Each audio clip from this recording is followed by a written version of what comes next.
ಈ ವಾಕ್ಯದ ಮುಖಾಂತರವಾಗಿ ನಮ್ಮೊಟ್ಟಿಗೆ ಆತನು ಮಾತನಾಡುವ ದೇವರು ಶಕ್ತನಾಗಿದ್ದಾನೆ. ಆಮೆನ್. ಹಲ್ಲೆಲೂಯಾ. ಇಲ್ಲಿ ದಾವೀದನು ಹೇಳ್ತಾ ಇದ್ದಾನೆ, ಯೆಹೋವನನ್ನು ಓದಪ್ಪ ವಾಕ್ಯನ, ಯೆಹೋವನನ್ನು ಭಯಭಕ್ತಿಯಿಂದ ಸೇವಿಸಿರಿ, ನಡುಗುತ್ತಾ ಉಲ್ಲಾಸ ಪಡಿರಿ. ಹಲ್ಲೆಲೂಯಾ. ಇವತ್ತಿನ ಸಂದೇಶದ ಪೀಠಿಕೆ ದೇವರನ್ನು ನಡುಗುತ್ತಾ பயப்படிರಿ. கர்த்தரை நடுக்கத்தோடு ಆರಾಧಿಸಿ. ಇವತ್ತು ಎಷ್ಟು ಜನರು ದೇವರನ್ನು ಭಯದಿಂದ ನಾವು ಆರಾಧಿಸುವವರಾಗಿ ಕಾಣಲ್ಪಡುತ್ತೇವೆ.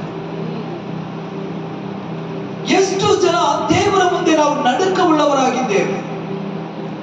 ಎಷ್ಟು ಜನ ದೇವರ ಸತ್ಯವೇದವನ್ನು ಓದುವಾಗಲೇ ನಮ್ಮ ಒಳಗೆ ಒಂದು ಭಯ ಉಂಟಾಗುತ್ತೆ. ಎಷ್ಟು ಜನ ದೇವರನ್ನು ಆರಾಧಿಸುವಾಗ ತನ್ನ ಪೂರ್ಣ ಹೃದಯದಿಂದ ಪೂರ್ಣ ಆತ್ಮದಿಂದ ನಾವು ದೇವರನ್ನು ಆರಾಧನೆ ಮಾಡುವವರಾಗಿರ್ತೇವೆ. ಇಲ್ಲಿ ಯೆಹೋವನನ್ನು ಭಯದಿಂದ ಏನ್ ಮಾಡಿ ಸೇವಿಸಿ ನಡುಕದಿಂದ ಆತನನ್ನು ಆರಾಧಿಸಿರಿ. ದೇವರ ವಾಕ್ಯವನ್ನು ಗಮನಿಸುವಾಗ ಇವತ್ತು ಭಯ ಎಂಬುದು ಸಭೆಯಲ್ಲಿ ಕಾಣ್ತಾ ಇಲ್ಲ. ನಮ್ಮ ಸಭೆ ಮಾತ್ರ ಅಲ್ಲ, ಇವತ್ತು ಎಲ್ಲಾ ಸಭೆಗಳಲ್ಲೂ ನಡೆಯುವಂತಹ ಕಾರ್ಯಗಳು. ಇಲ್ಲಿ ಅಪೊಸ್ತಲನಾಗಿ ಪೌಲನು ಹೇಳ್ತಾ ಇದ್ದಾನೆ, ನಿಮ್ಮ ಆದಿಯಲ್ಲಿದ್ದಂತ ದೇವರ ಭಯ ಎಲ್ಲಿ? ನಿಮ್ಮ ಆದಿಯಲ್ಲಿ ಅಪೊಸ್ತಲರಲ್ಲಿ ನಿಮ್ಮ ಪಿತೃಗಳಲ್ಲಿದ್ದಂತ ಆ ದೇವರ ಭಯ ನಡುಕ ಎಲ್ಲಿ ಎಂಬುದಾಗಿ ಪೌಲನು ಕೇಳುವಂತ ಮಾತಾಗಿದೆ. ಇವತ್ತು ದೇವರ ಸಮ್ಮುಖದಲ್ಲಿ ಇರುವಂತ ನಾವು ಬಂದಂತ ನಾವು ಎಷ್ಟು ಜನ ದೇವರಿಗೆ ಭಯಪಟ್ಟು ದೇವರನ್ನ ಆರಾಧನೆ ಮಾಡ್ತಾ ಇದ್ದೇವೆ? ಹೇಳುವಂತ ಮಾತಿಗೆ ವಿಧೇಯನಾಗುವುದು ಭಯ. ಇವತ್ತು ತಂದೆ ಒಂದು ಕೆಲಸವನ್ನು ಕೊಟ್ಟು ಅದನ್ನ ಮಾಡದೆ ಹೋದ್ರೆ, ಅಯ್ಯೋ ನನ್ನ ತಂದೆ ಬೈತಾರಲ್ಲ ಹೊಡಿತಾರಲ್ಲ ಅಂತ ಆ ಭಯದಲ್ಲಿ ಅವನು ಏನ್ ಮಾಡ್ಬೇಕು? ಕೆಲಸ ಮಾಡಬೇಕು. ಕೇಳಿಕೊಂಡು ಕೆಲಸ ಮಾಡದೆ ಹೋದರೆ ಅದು ಅಸಡ್ಡೆತನ. ಅಂದ್ರೆ ತಂದೆಯ ಮೇಲೆ ಭಯ ಇಲ್ಲ ಎಂಬುದಾಗಿ ಅರ್ಥ. ಹಲ್ಲೆಲೂಯಾ. ಇವತ್ತು ಸಾಧಾರಣವಾಗಿ ಲೋಕದಲ್ಲಿ ಜೀವಿಸುವಂತ ನಾವು ಒಬ್ಬ ಮನುಷ್ಯನನ್ನು ನೋಡಿ ಭಯಪಡುವಾಗ, ಒಂದು ಕಾರ್ಯವನ್ನು ನೋಡಿ ಭಯಪಡುವಾಗ, ಒಬ್ಬ ಒಂದು ವಿಷಯವನ್ನು ಕಂಡು ಭಯಪಡುವಾಗ, ದೇವರೊಳಗಿರುವಂತ ನಾವು, ರಕ್ಷಣೆ ಹೊಂದಿದಂತ ನಾವು, ಅಭಿಷೇಕ ಹೊಂದಿದಂತ ನಾವು ಮೊಟ್ಟ ಮೊದಲು ಮನುಷ್ಯನ ಮೇಲೆ ಇರುವ ಭಯಕ್ಕಿಂತ ದೇವರ ಮೇಲೆ ಅಧಿಕವಾದ ಭಯವನ್ನು ಹೊಂದಿರಬೇಕು. ಹಲ್ಲೆಲೂಯಾ. ಮನುಷ್ಯನ ಭಯಕ್ಕಿಂತಲೂ ದೇವರ ಭಯ ಇರಬೇಕು. ಮನುಷ್ಯ ನೋಡ್ತಾನೆ, ಮನುಷ್ಯ ಮಾತಾಡ್ತಾನೆ, ಮನುಷ್ಯ ಕೇಳ್ತಾನೆ, ಅದಲ್ಲ. ಮನುಷ್ಯ ಫಾಸ್ಟ್ ಕೇಳಿದ್ರು ಸರಿ, ಕೇಳದೆ ಹೋದ್ರು ಸರಿ, ನೋಡಿದ್ರು ಸರಿ, ನೋಡದೆ ಹೋದ್ರು ಸರಿ, 24 ಗಂಟೆ ಕಣ್ಣು ಮುಚ್ಚದೆ ಎಡಬಿಡದೆ ಒಂದು ಕಣ್ಣು ನಮ್ಮನ್ನು ನೋಡ್ತಾ ಇದೆ, ಒಂದು ಕಣ್ಣು ನಮ್ಮನ್ನು ದೃಷ್ಟಿಸಿ ನೋಡ್ತಾ ಇದೆ. ಆ ಕಣ್ಣು ನಮ್ಮನ್ನು ನೋಡಿ ನಾವು ಮಾಡುವಂತ ಕೆಲಸವನ್ನು ಕಂಡುಹಿಡಿದು ಬಿಡ್ತದೆ. ನಾವು ಮಾಡುವಂತ ಕಾರ್ಯವನ್ನು ಕಂಡುಹಿಡಿದು ನಮ್ಮ ಮೇಲೆ ಕೋಪಗೊಂಡು ನಮ್ಮನ್ನು ಶಿಕ್ಷೆಗೆ ಒಳಪಡಿಸ್ತದೆ. ಆದ್ರಿಂದ ನಾವು ಭಯಭಕ್ತಿ ಉಳ್ಳವರಾಗಿ ಯಾರು ನೋಡಿದ್ರು ನೋಡದೆ ಹೋದ್ರು ನನ್ನ ಕರ್ತನಾದ ಯೇಸು ಸ್ವಾಮಿ ನೋಡ್ತಾ ಇದ್ದಾರೆ ಎಂಬಂತ ಭಯದಲ್ಲಿ ನಾವು ಜೀವಿಸುವುದೇ ಆದರೆ ಇವತ್ತು ವಿಶ್ವಾಸಿಗಳು ಎಲ್ಲೋ ನಾವು ಇದ್ದಿರಬಹುದಾಗಿತ್ತು. ಯಾಕೆ ನಮ್ಮ ಜೀವಿತದಲ್ಲಿ ಆಶೀರ್ವಾದ ಇಲ್ಲ? ಯಾಕೆ ನಮ್ಮ ಜೀವಿತದಲ್ಲಿ ಆಶೀರ್ವಾದ ಇಲ್ಲ? ಯಾಕೆ ವ್ಯಾಧಿ ಸುಖ ಆಗ್ತಾ ಇಲ್ಲ? ಯಾಕೆ ನಮಗೆ ಬಿಡುಗಡೆ ಆಗ್ತಾ ಇಲ್ಲ? ಯಾಕೆ ಇಂಥ ಜಾಗದಲ್ಲಿ ನಾವು ಇದ್ದೇವೆ? ಯಾಕೆ ಮಾಡಿದ್ದಾನೆ ಮಾಡ್ತಾ ಇದ್ದೇವೆ? ಒಂದು ಇಂಪ್ರೂವ್ಮೆಂಟ್ ಇಲ್ಲ, ಒಂದು ಆಶೀರ್ವಾದ ಇಲ್ಲ, ಏನೋ ಒಂದು ರೀತಿಯಾದಂತಹ ಬದಲಾವಣೆ ಇಲ್ಲ ಎಂಬುದಾಗಿ ನಾವು ಹೇಳುವುದೇ ಆದರೆ ನಾವು ದೇವರಿಗೆ ಸರಿಯಾಗಿ ಭಯಪಡುವಂತ ಭಯದಲ್ಲಿ ಜೀವಿಸ್ತಾ ಇಲ್ಲ. ವಿಮೋಚನಾ ಕಾಂಡ 3ನೇ ಅಧ್ಯಾಯದಲ್ಲಿ ಒಂದು ಸಂಭವ ನಡೆಯುತ್ತದೆ. ಮೋಶೆ ಅರಣ್ಯದಲ್ಲಿ ಆಡುಗಳನ್ನು ಮೇಯಿಸುತ್ತಿರುವಾಗ ದಿಢೀರಂತ ಮೋಶೆಯ ಕಣ್ಣಿಗೆ ಹಸಿರಾದ ಒಂದು ಗಿಡ ಹತ್ತಿ ಉರಿತಾ ಇದೆ. ಹತ್ತಿ ಉರಿಯುವುದನ್ನು ಮೋಶೆ ಕಂಡು ದೇವರ ವಾಕ್ಯದಲ್ಲಿ ಬರೆಯಲ್ಪಟ್ಟಿದೆ. ಅವನು ಕಂಡಂತ ದೃಷ್ಟಿಯಲ್ಲಿ ಆ ಗಿಡಗಳು ಹಾಗೆ ಉರಿಯುವುದನ್ನು ಕಂಡು ಈಗ ಹತ್ರ ಹೋಗಿ ನೋಡುವಾಗ ದೇವರ ವಾಕ್ಯ ಬರೆಯಲ್ಪಟ್ಟಿದೆ. ಆ ಹತ್ತು ಉರಿಯುವಂತ ಬೆಂಕಿಯನ್ನು ನೋಡಿ ಮೋಶೆ ನಡುಗಿದನು. ಹಲ್ಲೆಲೂಯಾ. ದೇವರ ವಾಕ್ಯ ಕೇಳುವಾಗ ಅಯ್ಯೋ ನನ್ನ ಜೀವಿತದಲ್ಲಿ ಇಂಥ ಕಾರ್ಯ ನಡೆದಿದೆ, ನಾನು ಹೀಗಿದ್ದೇನೆ, ದೇವರನ್ನ ನನ್ನನ್ನು ಬದಲಾಯಿಸಿ ಎಂಬುದಾಗಿ ಕೇಳಬೇಕು. ದೇವರ ಸತ್ಯವನ್ನು ಕೇಳುವಾಗ ನಮ್ಮೊಳಗೆ ಒಂದು ನಡುಕ ಬರಬೇಕು. ಆ ಹಸಿರಾದ ಗಿಡ ಅದು ಉರಿಯುವುದನ್ನು ಕಂಡು ಮೋಶೆ ನಡುಗಿದನು ಎಂಬುದಾಗಿ ದೇವರ ವಾಕ್ಯ ಬರೆಯಲ್ಪಟ್ಟಿದೆ. ಆ ನಂತರ ಏನ್ ನಡೀತದೆ ಗೊತ್ತಾ, ಅಲ್ಲಿ ಆ ಉರಿಯುವಂತ ಸ್ಥಳಕ್ಕೆ ಮೋಶೆ ಹೋದಾಗ ದೇವರು ಹೇಳ್ತಾದ್ರೆ, ಮೋಶೆ ನೀನು ನಿಂತಿರುವಂತ ಸ್ಥಳ ಪರಿಶುದ್ಧವಾದದ್ದು, ನಿನ್ನ ಪಾದರಕ್ಷೆಯನ್ನು ಬಿಚ್ಚಿ ಇಲ್ಲಿ ಬಾ. ಹಲ್ಲೆಲೂಯಾ. ಹಾಗಾದ್ರೆ ಮೋಶೆ ನೋಡಿದಂತ ಸ್ಥಳ ಯಾವ ಸ್ಥಳ? ಪರಿಶುದ್ಧವಾದಂತ ಸ್ಥಳ. ಅಲ್ಲಿ ಯಾರಿದ್ರು? ದೇವರಿದ್ರು. ಆ ಬೆಂಕಿ ಉರಿಯುವಂತ ಸ್ಥಳದಲ್ಲಿ ಯಾರಿದ್ರು?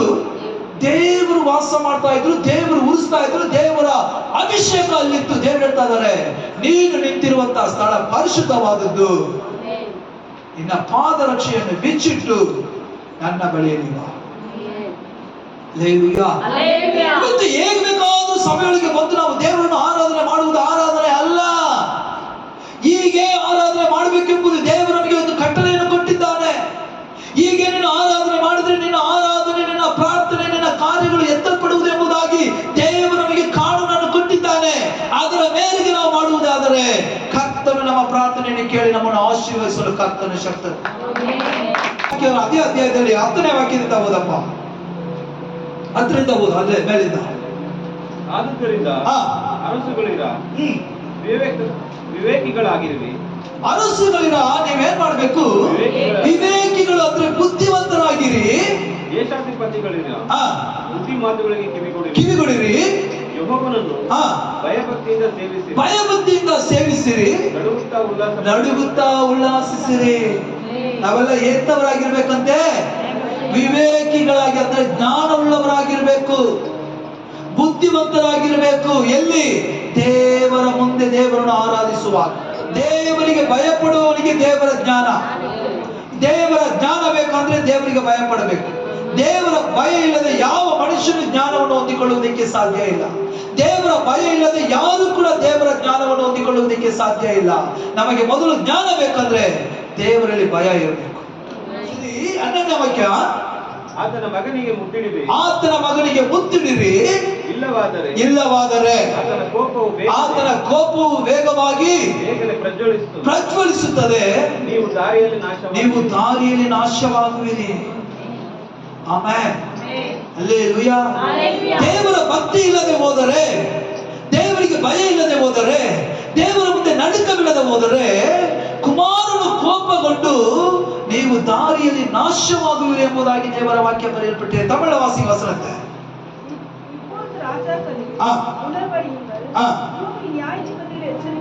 எச்சரிக்கையாயிருங்கள், சேவியுங்கள், குமாரன் கோபம் கொள்ளாமலும் நீங்க வழியில் அழியாமலும் இருக்கும்படி அவருக்கு முத்தம் செய்யுங்கள். கொஞ்ச காலத்தோட கோபம் பற்றி எரியும். அவருடைய கோபம் பற்றி எரியும் பொழுது நம்ம காப்பாற்றிக் கொள்ள முடியாது. அதுக்கு முன்பதாகவே பயத்தோடு, பக்தியோடு, நடுக்கத்தோடு ஆண்டவருடைய பாதத்தை அண்டிக் கொள்ளுங்கள். ಅವರ ಪಾದವನ್ನು ಹಿಡಿದುಕೊಳ್ಳ್ರಿ. ದೇವರ ಪಾದத்தை ನಾವು ಅಂಟಿಕೊಳ್ಳಲು, ದೇವರ ಪಾದத்துக்குள்ள ನಾವು ಪಯಣ. ಇವತ್ತು ನೋಡ್ರಿ, ಕೋಳಿ ಮರಿಗಳು ಏನ್ ಮಾಡ್ತವೆ? ಕೊಕ್ಕಂತ ಕೂಗುವಾಗಲೇ ಎಲ್ಲಿರುವಂತ ಎಲ್ಲಾ ಹುಂಚಗಳು ರೆಕ್ಕೆಯ ಮರೆಯಲ್ಲಿ ಬಂದು ಅಳೆಯಾಗುತ್ತೆ. ಹೌದಾ ಇಲ್ವಾ? ಅಲ್ಲಿ ಹದ್ದು ಬರುವುದನ್ನು ನೋಡಿದಂತ ತಾಯಿ ಕೋಳಿ ಕೊಕ್ಕೋ ಅಂತ ಒಂದು ಸೌಂಡ್ ಕೊಡುತ್ತೆ. ಆ ಸೌಂಡ್ ಅನ್ನು ಕೇಳಿದಂತ ಮರಿಗಳು ಓಡಿ ಬಂದು ತನ್ನ ತಾಯಿಯ ರೆಕ್ಕೆಯೊಳಗೆ ಮರೆ ಮಾಡಿಕೊಳ್ಳುತ್ತೆ. ಶಬ್ದವನ್ನು ಕೇಳಿ. ಹಲ್ಲೆಲೂಯಾ. ಓಡಿ ಬರುವಂತ ಮರಿಗಳು ಸಂತೋಷವಾಗಿ ಜಿಗಿಯುತ್ತಾ ನಡೀತಾ ಓಡಿ ಬರ್ತದ. ನನ್ನ ತಾಯಿ ಏನೋ ಒಂದು ಸೌಂಡ್ ಕೊಡ್ತಾ ಇದ್ದಾಳೆ, ಯಾವುದೋ ಒಂದು ಆಪತ್ತಿದೆ, ಏನೋ ಒಂದು ನಮ್ಮನ್ನು ಹಿಡಿಯೋಕೆ ಬರ್ತಾ ಇದೆ, ಹೇಗೋ ಏನೋ ನಮ್ಮನ್ನು ಅದು ಏನೋ ಒಂದು ನಮಗೆ ಒಂದು ಆಪತ್ತು ಕಾಣ್ತಾ ಇದೆ. ಆದ್ರಿಂದ ವೇಗವಾಗಿ ಹೋಗಿ ನನ್ನ ತಾಯಿಯ ರೆಕ್ಕೆಯೊಳಗೆ ನಾವು ಮರೆ ಮಾಡಿಕೊಳ್ಳಬೇಕೆಂಬುದಾಗಿ ಈ ಕೋಳಿ ಮರಿಗಳು ಓಡಿ ಬಂದು ತಾಯಿಯ ರೆಕ್ಕೆಯೊಳಗೆ ಮರೆ ಮಾಡಿಕೊಳ್ಳುತ್ತದೆ. ಆಮೇಲೆ ಮತ್ತು ದೇವರ ವಾಕ್ಯ ಹೇಳ್ತದೆ, ಕುಮಾರನು ಕೋಪಗೊಳ್ಳದ ಹಾಗೆ, ನೀನು ದಾರಿಯಲ್ಲಿ ನಾಶವಾಗದ ಹಾಗೆ ದೇವರನ್ನು ಭಯಭಕ್ತಿಯಿಂದ ಸೇವಿಸಿ ಆತನ ಮುಂದೆ ನಡುಗು. ಆತನ ಕೋಪವು ವೇಗವಾಗಿ ಬರುವುದಕ್ಕೆ ಮುಂಚಿತವಾಗಿ ಆತನ ರೆಕ್ಕೆಯೊಳಗೆ ಹೋಗಿ ಮರೆ ಮಾಡಿಕೋ. ದೇವರೊಳಗೆ ದೇವರೊಳಗೆ ಜೀವಿಸುವ ನಾವು ದೇವರಲ್ಲಿ ಭಯಭಕ್ತಿ ಉಳ್ಳವರಾಗಿ, ದೇವರೊಳಗೆ ಅಡಗಿಕೊಂಡವರಾಗಿ, ದೇವರ ಸಮ್ಮುಖದಲ್ಲಿ ಕಾದಿದ್ದವರಾಗಿ, ದೇವರ ಆಶ್ರಯದಲ್ಲಿರುವಂತಹ ಜನರಿಗೆ ಬಿರುಗಾಳಿ ಬಂದ್ರು ಸರಿ, ಸುನಾಮಿ ಬಂದ್ರು ಸರಿ, ಕೊರೋನಾ ಬಂದ್ರು ಸರಿ, ಯಾವುದೇ ಬಂದ್ರು ಸರಿ, ಅವರನ್ನ ಯಾವುದು ಮುಟ್ಟುವುದಕ್ಕೆ ಆಗದೆ ಆತನ ಪ್ರಸನ್ನತೆ ನಮ್ಮನ್ನು ಕಾದು ನಡೆಸುವಂತದ್ದಾಗಿದೆ. இஸ்ரவேல் ஜனங்கள் தேவனுக்கு அடங்காத இருக்கபடினால இஸ்ரவேல் ಜನರು ದೇವರಿಗೆ ಎದರದೇ ಇದ್ದ ಕಾರಣ 430 ವರ್ಷ ಐಗುಪ್ತ ದೇಶಕ್ಕೆ ಕರ್ತನು ಒಪ್ಪಿಸಿಬಿಡ್ತಾರೆ. ಮತ್ತೆ ಕರ್ಕೊಂಡು ಬಂದು ಮತ್ತೆ ಅವರು ಗಲಿಬಿಲಿ ಮಾಡಿದ ಕಾರಣ ಫಿಲಿಸ್ಟಿಯರ ಕೈಗೆ 7 ವರ್ಷ ದೇವರು ಒಪ್ಪಿಸ್ಬಿಡ್ತಾರೆ. ಮತ್ತೆ ಬಂದು ಮತ್ತೆ ಅವರು ದೇವರಿಗೆ ಎದುರಿದ ಕಾರಣ ಅಮೋನ್ಯರ ಕೈಯಲ್ಲಿ 20 ವರ್ಷ ದೇವರು ಕೊಟ್ಬಿಟ್ಟ. ಮತ್ತೆ ಅವರು ಹೊರಗಡೆ ಬಂದು ಮತ್ತೆ ಅವರು ದೇವರ ಮಾತನ್ನು ವಿಧೇಯರಾಗದೆ ಹೋದ ಕಾರಣ ಭೂಮಿಯನ್ನ ಭಾಗ ಮಾಡಿ ಅದರೊಳಗೆ ಹಾಕಿ ತುಂಬಿ ಭೂಮಿಯನ್ನ ಮುಚ್ಚಿಬಿಟ್ರು. ಯಾಕೆ ಗೊತ್ತಾ? ವಿಧೇಯರಾಗದಿದ್ದ ಕಾರಣ. ಇವತ್ತು ನಾವು ದೇವರ ಸಮ್ಮುಖದಲ್ಲಿರುವಂತಹ ಪ್ರತಿಯೊಬ್ಬರು ಕೂಡ ದೇವರಿಗೆ ವಿಧೇಯರಾಗಬೇಕು. ಭಯಭಕ್ತಿಯಿಂದ ದೇವರನ್ನ ಆರಾಧನೆ ಮಾಡಬೇಕು. ದೇವರಿಗೆ ಕೊಡುವಂತಹ ಸಮಯವನ್ನ ದೇವರಿಗೆ ಕೊಡಬೇಕು. ಆಮೇಲೆ ಅಲ್ಲಿ